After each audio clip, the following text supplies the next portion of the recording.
మిమ్మల్ని అడుగుతున్నాను, ఎవరైనా నిరుత్సాహంలో ఉన్నారా? చేతులు ఎత్తద్దు. ఎవరైనా కృంగిదల్లో ఉన్నారా? ఎవరన్నా పోరాడుతూ ఉన్నారా? లైఫ్ అన్నదప్పుడు వి ఆల్ ఫైట్. కొన్నిసార్లు విక్టరీ డేస్, కొన్నిసార్లు టెస్ట్ డేస్.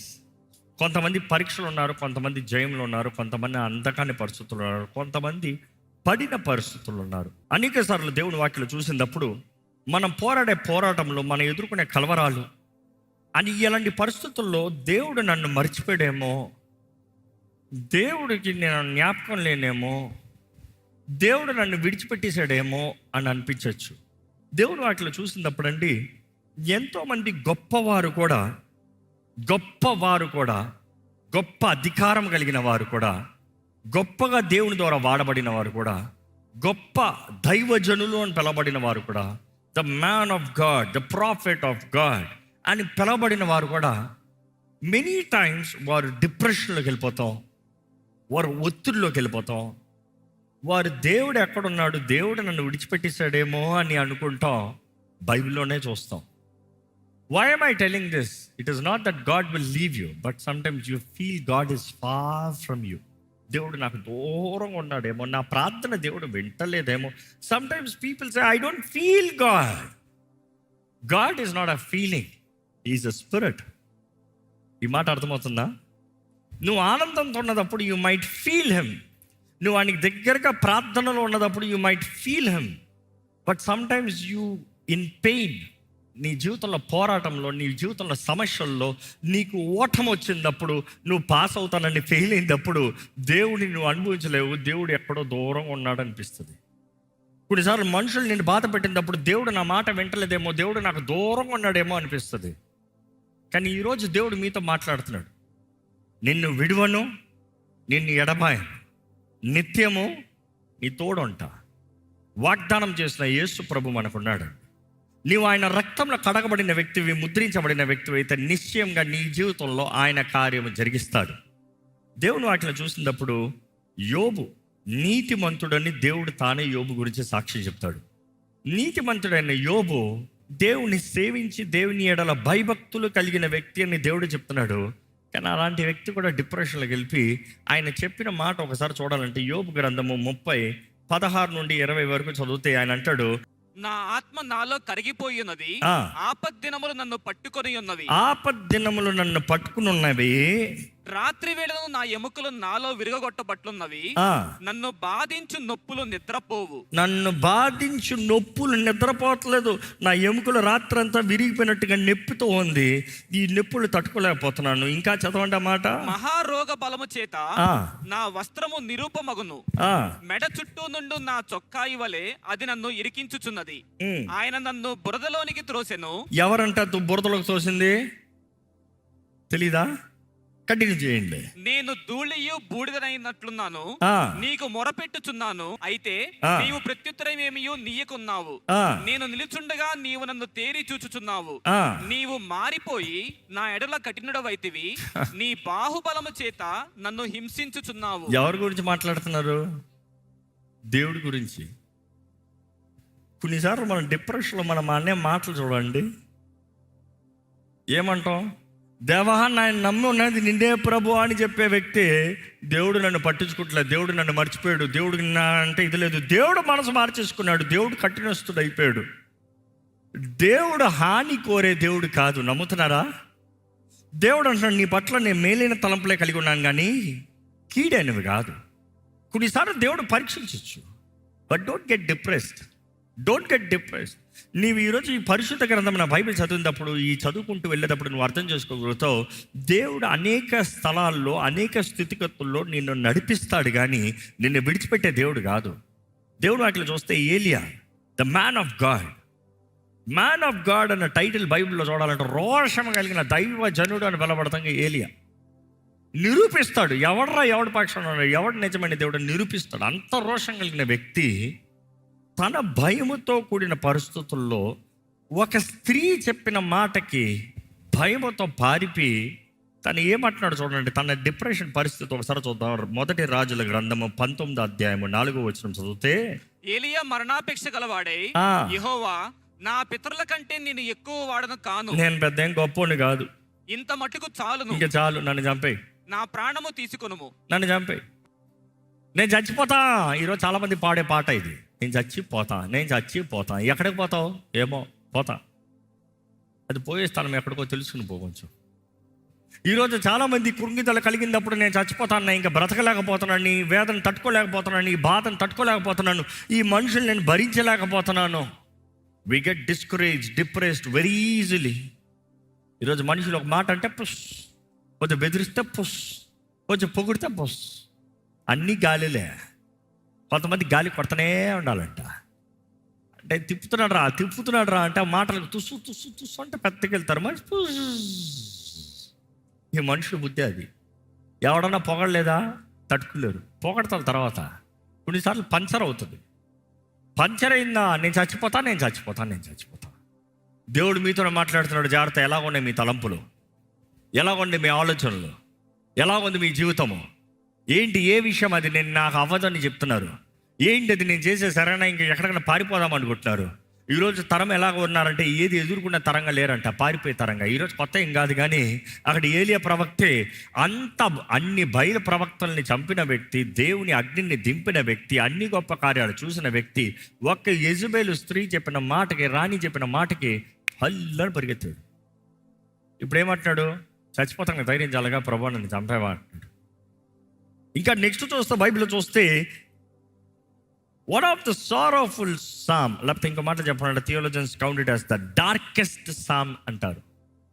ఎంతో చీకటి, లేకపోతే బాధ, ఎంతో వేదన కూడిన కీర్తన అని చెప్పినప్పుడు సామ్స్ 88 అంటారు. సామ్స్ 88లో చదివినప్పుడు కోరా కుమారులు రాసిన కీర్తన ఇది. కానీ హెమ్ ఒక కుమారుడు, కోరా కుమారుడు హెమ్, తను రాసిన కీర్తన. ఆయన రాస్తున్నాడు ఏమని? ఇక్కడ 5వ వచనం చదువుతారా అండి? 88:5. చచ్చిన వారిలో విడువబడిన వాడనైతిని. ఏంటంట? చచ్చిన వారిలో విడువబడిన. ఇంకా ఆయన డిప్రెషన్ స్టేట్లో ఏమంటున్నాడు? చచ్చిన వాళ్ళ సమాధుల మధ్యలో శవంలా పడున్నాను. ఇంకో మాటలు చెప్పాలంటే సమాధుల మధ్యలో ఉన్నాను నేను, చచ్చిన స్థితిలో ఉన్నాను నేను. ఇంకా నేను సమాధిలో పడి ఉన్న హతులలో ఒకరి వలె అయితిని, నీవిక స్మరింపని వారి వలె అయితిని. ఏంటంట? దేవా, ఇంక నువ్వు నన్ను పట్టించుకోవట్లేదు ప్రభా, నీ ద్వారా విడిచిపెట్టబడిన వ్యక్తికి అయిపోయినావు. ఇంకో చావులో ఉన్నాను నేను, చచ్చిపోతున్నాను, చచ్చిన వారి మధ్య చచ్చిన వారిలాగా ఉన్నాను, నా బ్రతుకు చచ్చిన రీతిగా ఉంది. మేబీ ఇక్కడ ఉన్నవారు అలాంటి పరిస్థితులు ఉన్నారేమో. You are feeling God, my life is dead, my family seems dead, my marriage life seems dead, my education seems dead, my job seems dead. కానీ God will let you go through valleys. మిమ్మల్ని లోయలో నుండి నడిపిస్తాడేమో, కానీ నీవు నిజముగా ఆయన హృదయాన్ని అర్థం చేసుకున్న వ్యక్తివైతే, ఆయన ఎడల విశ్వాసం కలిగిన వ్యక్తివైతే, సహవాసం కలిగిన వ్యక్తివైతే, అంధకార లోయలో సంచరించడం నేను భయపడను. ఎందుకంటే నువ్వు నా తోడున్నావు.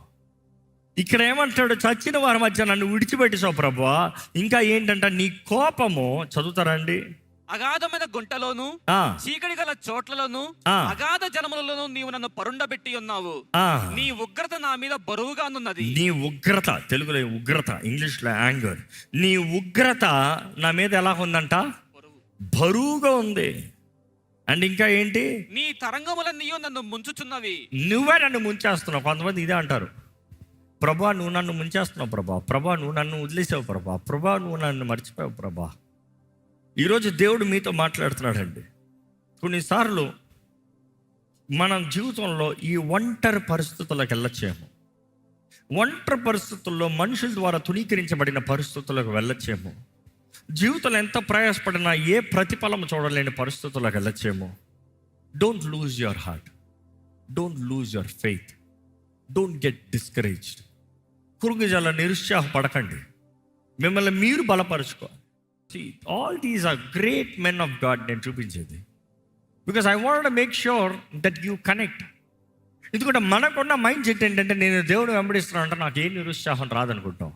అందుకని బైబిల్లో చూపిస్తున్నాను, గొప్ప గొప్ప ప్రవక్తలు కూడా నిరుత్సాహంలోకి వెళ్ళినవారు, కృంగిదల్లోకి వెళ్ళినవారు. ఈరోజు చాలామంది తల్లు తింటున్నారు దెయ్యం దగ్గర, సాతాను నుంచి అణిచివేయబడుతున్నారు. Because of your lonely feeling, depressed feeling. అపవాది దాడులకి అర్థం కావట్లేదు. యోబు లాంటి నీతిమంతుడిని చూస్తాము, దేవుడు తన శోధించబడటానికి, పరీక్షించబడటానికి అనుమతించినప్పుడు అపవాది చూడండి ఎక్కడైనా గ్యాప్ ఇచ్చాడా? గ్యాప్ అవ్వాలా. ఒక నాశనం తర్వాత ఇంకో నాశనం, ఒక కీడు తర్వాత ఇంకొక కీడు, ఒక కష్టం తర్వాత ఇంకొక కష్టం, ఒక మనిషి తర్వాత ఇంకొక మనిషి, చివరికి భార్య కూడా దేవుడు దూషించి చావరాదా?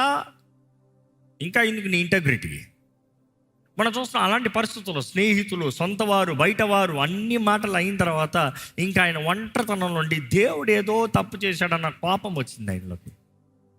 అదే మనం ఇందాక చదివాం, నేను జరిగిన ఉన్నాను, నువ్వు మనసు మార్చేస్తున్నావు ప్రభా, నువ్వు మనసు మార్చేస్తున్నావు, మనం మారే ఉన్నాను, నేను మంచిగా ఉన్నాను, నీ మూడు మారిపోయింది. దేవుడు ఏమి చెడు కీడు ఉద్దేశించే దేవుడు కాదు.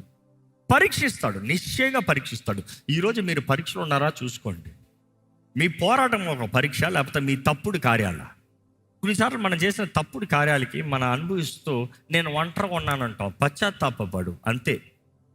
నువ్వు చేసిన తప్పుకి నువ్వు కీడు అనుభవిస్తున్నావు అని అనిపిస్తే ఫిక్స్ ఏసేపి ఎంత త్వరితంగా దేవుడి దగ్గర సమాధాన పడతావు అంత త్వరితంగా సమాధాన పడు. ఇతరులతో ఏదైనా సమస్య అంటే వారితో సమాధాన పడు. You fix it. దేవుని వాక్యలో చూసినప్పుడు అండి దావీదు విషయం నుండి చూడాలంటే ఒక మంచి ఎగ్జాంపుల్ చూస్తాము. సమూయేలు 2వ గ్రంథము 16వ అధ్యాయము 5వ వచనం నుండి చదువుదామా. రాజైన దావీదు బహురీము దాపునకు వచ్చినప్పుడు సౌలు కుటుంబీకుడకు గేరా కుమారుడైన షీమి అనునొకడు అచ్చటి నుండి బయలుదేరి వచ్చెను. మనం చూస్తాం అప్పటికే సౌలు ఎంతో కాలమైంది మరణించి, సౌలు వంశస్థుడు బెన్యామీనుడు ఒకడు వస్తున్నాడంట. ఎవరి దగ్గరకు వస్తున్నాడు?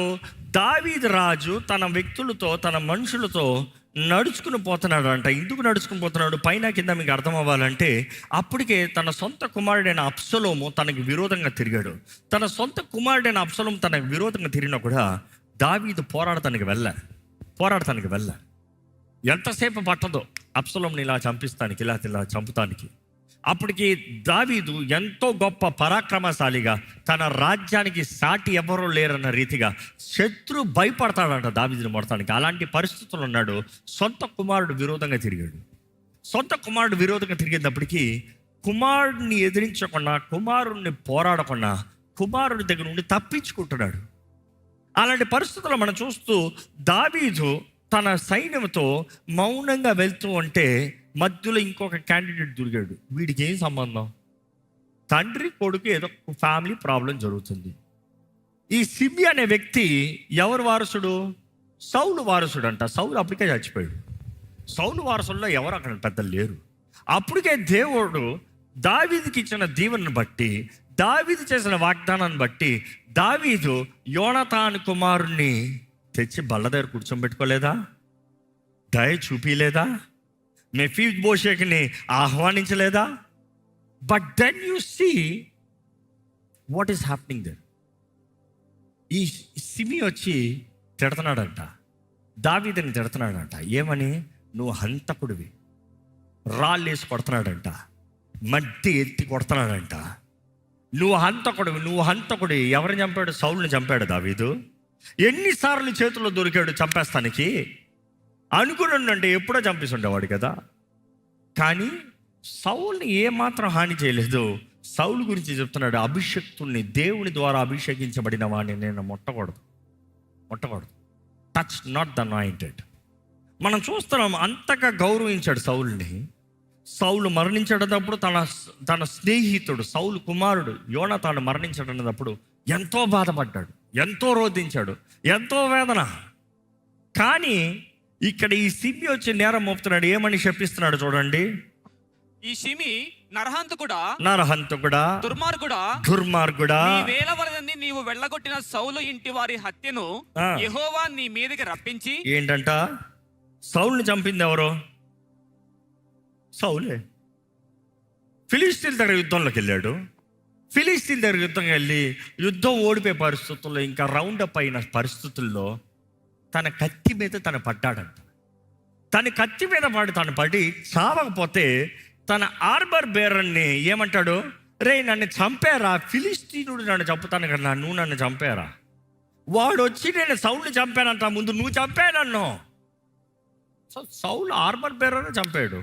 సౌలే తన కత్తి మీద పడి తెచ్చాడు. దావీదు ఎక్కడ చంపాడు?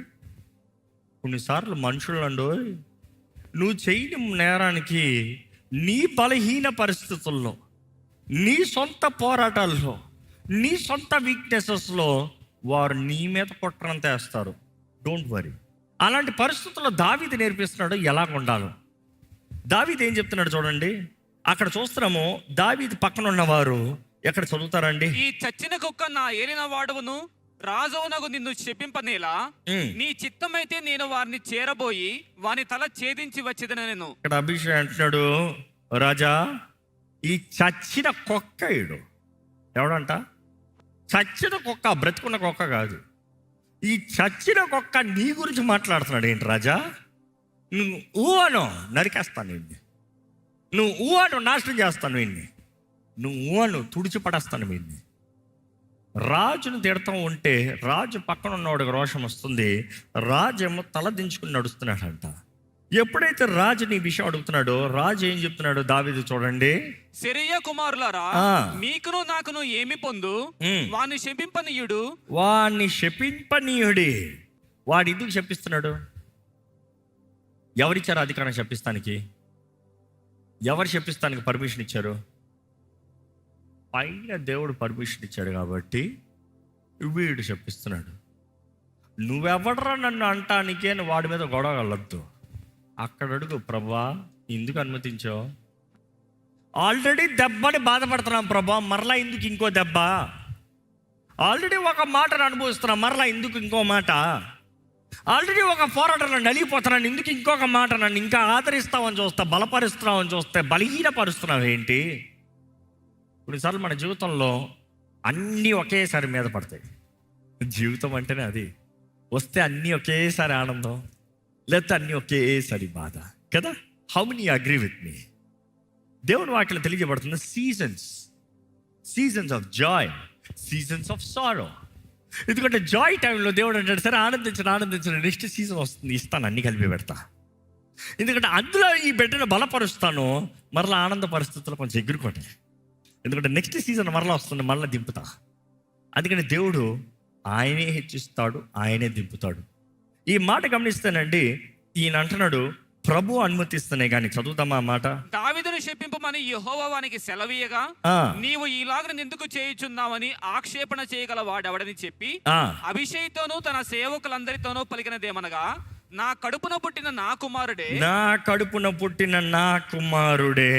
నా ప్రాణము తీయ చూచుచుండగా, మా ఓడే మనోడే నన్ను చంపుతామని చూస్తే ఈ బయట లెక్క.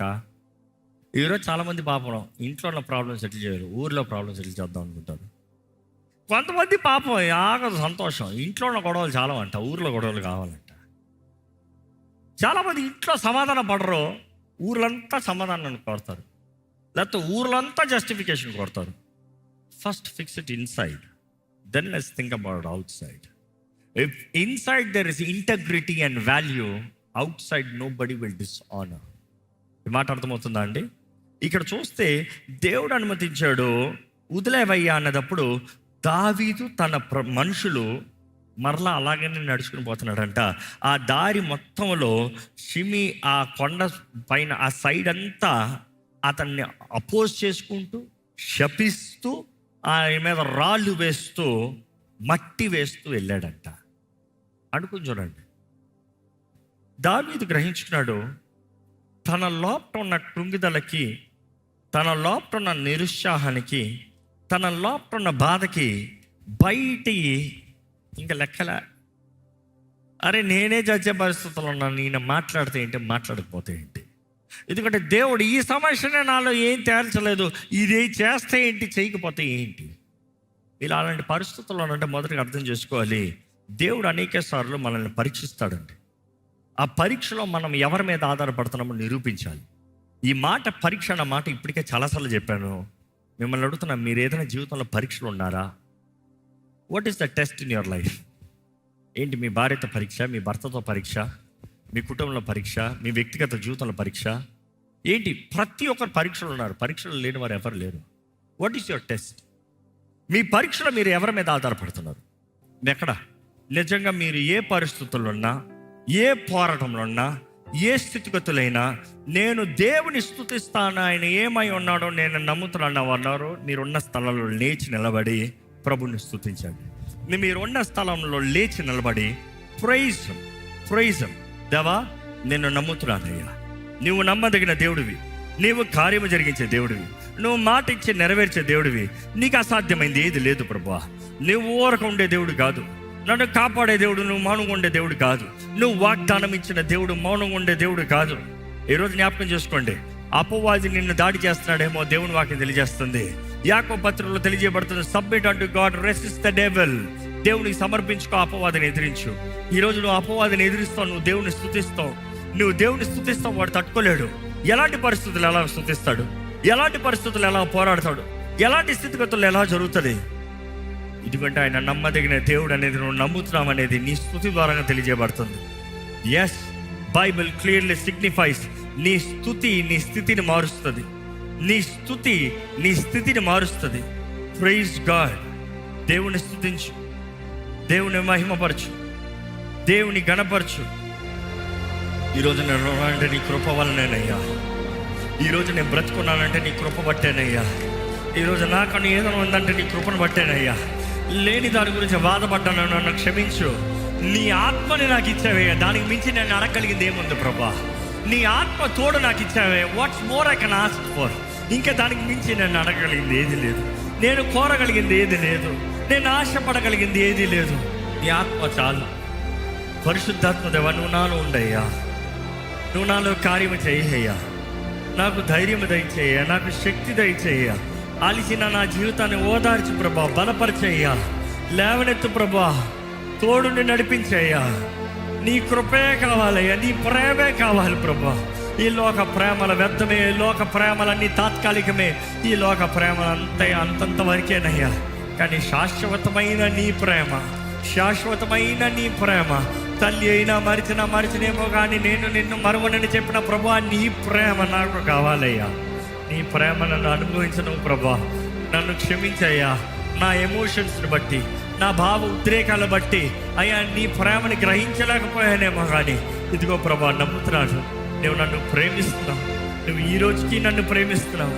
నీవు నా కొరకు నీ ప్రాణాన్ని పెట్టావు, నీ రక్తాన్ని నా కొరకు చిందించావు. నా కొరకు బలియాగమైన యేసయ్యా నీకు వందనములు. నీ ప్రియ కుమారుని బలిగా ఇచ్చిన తండ్రి నీకు వందనములు. నీకు స్తోత్రములయ్యా. Thank you, thank you. నా క్రయధనమును చెల్లించిన ప్రభువా నీకు వందనములయ్యా. నా రక్షణ కార్యాన్ని జరిగించిన ప్రభువా నీకు వందనములయ్యా. నా కొరకు ఆలోచనకర్తగా ఉన్న దేవా నీకు వందనములయ్యా. బలవంతుడైన దేవా నీకు వందనములయ్యా. యోగ్యుడైన యేసు ప్రభువా నీకు వందనములు. యోగ్యుడైన క్రీస్తుకే వందనములు, వందనములు, వందనములు. నోరు తెరిచి వందనములు చెప్పండి బిగ్గరగా.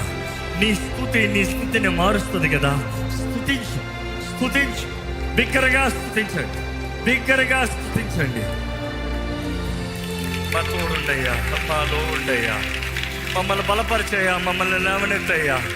మాకు శక్తిని దయచేయ, మాకు జీవము దయచేయ. పునరుద్ధానపు శక్తిని మాలో ఉంచు ప్రభువా. ఇక్కడ ఎవరు పిరికి వారికి ఉండకూడదు, ఇక్కడ ఎవరు చేతకాని వారికి ఉండకూడదు. ఇక్కడ ఏ ఒక్క జీవితం ఓటమి జీవితం ఉండకూడదు. ఇక్కడ ఏ ఒక్క జీవితంలో శాపకృతమైన జీవితం ఉండకూడదు అయ్యా. చెప్పే శాపాలు మా మీద పని చేయవు ప్రభా. దేవా, నువ్వు మమ్మల్ని ఆశీర్వదిస్తే ఏ శాపం మా పైన పనిచేస్తుంది ప్రభా. దేవా, నువ్వు మా పక్షాన్ని ఉంటే నీ నిబంధన మా తోడు ఉంచుతుంది. దేవా, మాకు ఏ భయం లేదయ్యా. దేవా, నువ్వు మాట ఇచ్చి నెరవేర్చే దేవుడు.